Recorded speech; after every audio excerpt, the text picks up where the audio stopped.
Welcome to Sweet Life Beat Life. We hope this video helps. You begin by cutting power and water to the unit. Safety first. Once unplugged, open a nearby faucet to relieve pressure so the housing won't spray. Put on gloves and place a towel and bucket under the housing to catch residual water. Identify the cartridge orientation and locking tabs. This matters for reassembly. You'll save time by positioning the new cartridge within arm's reach and confirming you have the correct Espring model before you proceed. You now remove the old cartridge by depressing the release tab or twisting as your model requires. Pull straight out to avoid bending connectors.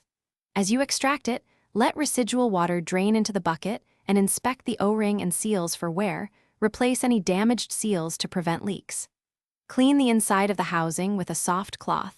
Avoid chemicals that degrade seals. Once clean and dry, position the new cartridge so its keyed edges match the housing guides before the next step. You install the new cartridge by aligning the keyed edges and pressing until you hear the click or feel the lock engage. This ensures proper seal and flow. Once seated, slowly restore water and check all joints for leaks. Then plug the unit back in and reset any electronic counters per the manual.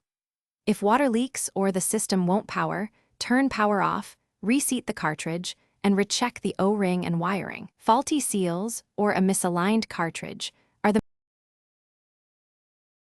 Thanks for watching. Consider subscribing if we helped you.